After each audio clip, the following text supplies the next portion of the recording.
नमस्कार। जय श्री कृष्ण।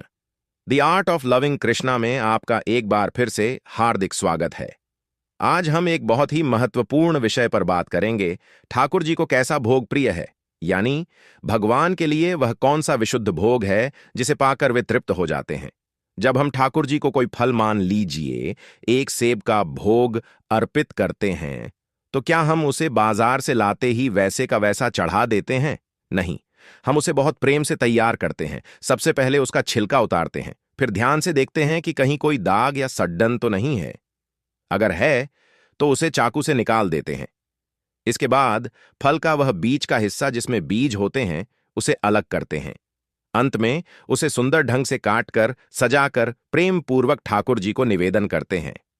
तब हमें यह विश्वास होता है कि हाँ, अब ठाकुर जी इसे अवश्य स्वीकार करेंगे, क्योंकि ठाकुर जी को हम वहीं अर्पित करना चाहते हैं जो सर्वोत्तम हो।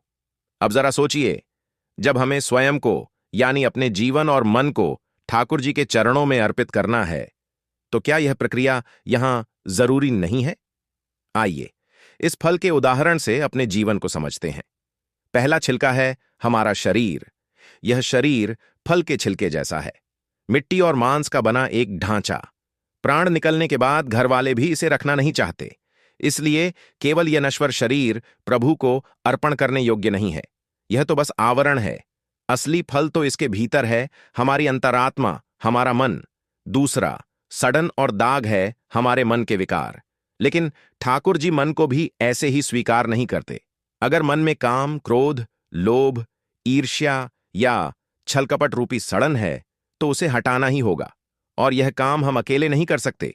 इसके लिए गुरु रूपी चाकू की आवश्यकता होती है, जो ज्ञान के द्वारा इन विकारों को काट कर अलग कर सके। तीसरा है बीज, कर्तापन का अहंकार और मोह फल का वह हिस्सा जो खराब तो नहीं है पर खाने योग्य भी नहीं है, वह है बीज। हमारे मन में यह बीज है सांसारिक व्यक्ति और वस्तु से मोह और कर्तापन का भाव, परिवार चलाने की चिंता। सांसारिक दृष्टि से यह जिम्मेदारी सही लग सकती है, लेकिन भक्ति में यह अहंकार है। अब प्रश्न है कि फल ही क्यों प्रिय है? क्योंकि उसमें रस, मिठास होती है। ठीक वैसे ही हमारे मन की मिठास है प्रेम। यदि मन निर्मल हो पर उसमें प्रभु के लिए प्रेम न हो तो वह सूखा फल है। ठाकुर जी को पूरा रस चाहिए, पूर्ण प्रेम चाहिए। यहां एक और उदाहरण है। जैसे मन एक वजन को भी बोलते हैं। यदि उस वजन रूपी मन में से यदि 1 ग्राम भी निकाल दिया जाए तो वह वजन मन नहीं रहता। चाहे वजन से लगभग मन से बराबर हो, पर पूरा मन नहीं है। ऐसे ही ठाकुर जी को पूरा वजन, यानी पूरा मन चाहिए, उसमें से कुछ भी कम नहीं। हमारा प्रेम अभी बंटा हुआ है, थोड़ा परिवार में, थोड़ा धन में, थोड़ा मान सम्मान में। हमें उस बिखरे हुए प्रेम को समेटकर, एकाग्र होकर केवल श्री हरि के चरणों में लगाना है। इसका अर्थ यह नहीं कि हम घर छोड़ दें, बल्कि परिवार को भी ठाकुर जी का दिया हुआ प्रसाद और सेवा मानकर संभालें। गोस्वामी तुलसीदास जी ने भी कहा है, निर्मल मन जन सो मोहि पावा, मोहि कपट छल छिद्र न भावा। प्रभु शबरी के बेर, विदुरानी के केले के छिलके और कर्मा बाई की खिचड़ी इसीलिए स्वीकार करते हैं क्योंकि वहां वस्तु नहीं, बल्कि उनका मन निर्मल था। एक बार मन निर्मल होने के बाद आप ठाकुर जी को कुछ भी निवेदन करेंगे, वो सब कुछ स्वीकार होगा।